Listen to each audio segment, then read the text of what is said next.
Olá, meu nome é Rodrigo Verck, eu trabalho com comportamento canino.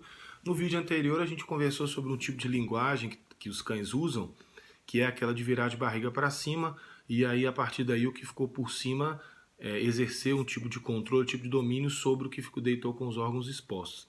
E eu falei um pouquinho sobre um cão apoiar sobre o outro, e aí daí então começa o problema, começa o desentendimento, começa a deixar clara a relação de quem domina e quem não domina.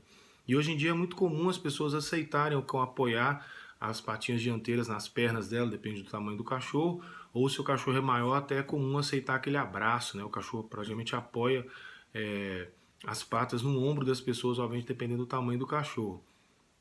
Isso aí é muito bonito, é muito legal, as pessoas têm até um apego, né? Acho uma amosidade, não é? É uma relação de carinho que o cachorro desenvolve com os donos. Mas aí influencia na questão de obedecer. E aí quando você precisa que o seu cão te obedeça, ele simplesmente te ignora. Ou a gente brinca muito que é a questão da surdez comportamental. Você fala com ele, ele não te dá ouvido.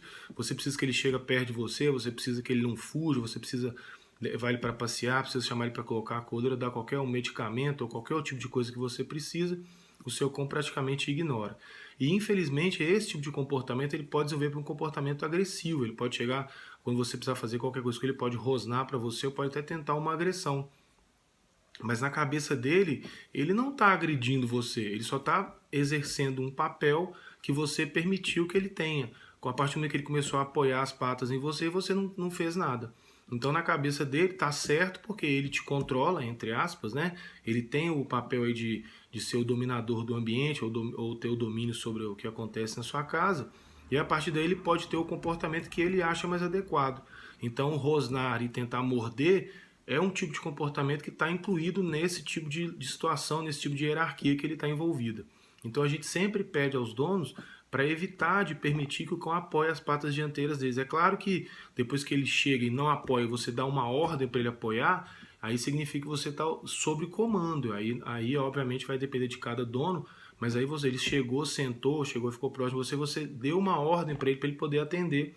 Com relação a isso não tem muito problema, mas a gente ainda pede para poder evitar.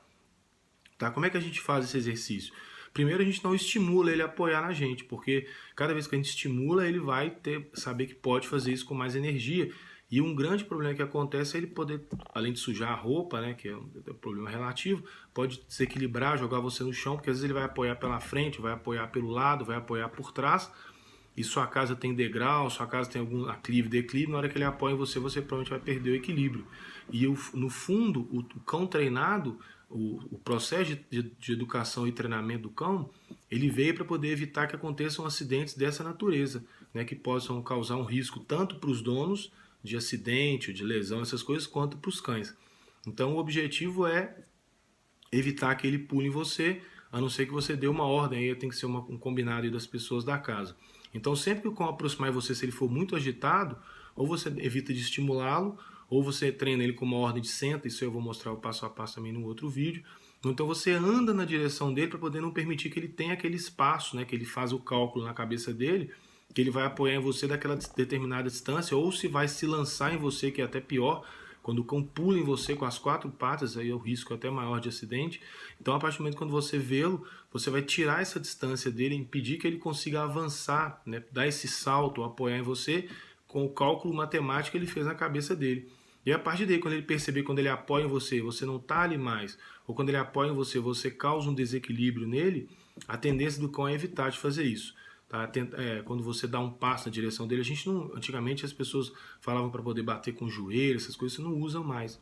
Você dá um passo, como se você não tivesse joelho na direção dele, e aí ele vai entender que não tem mais aquela distância ali, ele vai aprender a entender que não consegue fazer aquele cálculo para apoiar em você. Mas alguns cães nunca aprendem isso, basta que ele não seja estimulado, e basta que ele não veja outros cães fazendo isso, e basta que você não permita que ele apoie pela primeira vez. A partir daí, quando ele fez a primeira vez, você movimentou e não deu esse equilíbrio para ele vai evitar de fazer. Lembra que o cão foi feito para andar em quatro patas, ele tem uma linha de equilíbrio a partir das quatro patas posicionadas no chão. Quando ele tem que apoiar em você, ele vai mudar a sua linha de equilíbrio, mudar o seu centro de equilíbrio, isso aí para ele não é legal. Mas como você fica parado, ele apoia, não faz muita diferença para ele. Quando você está movimentando, ele não consegue manter a mesma linha do equilíbrio, tá? Então, evitem que isso aconteça para evitar acidentes futuros. Pensem sobre isso.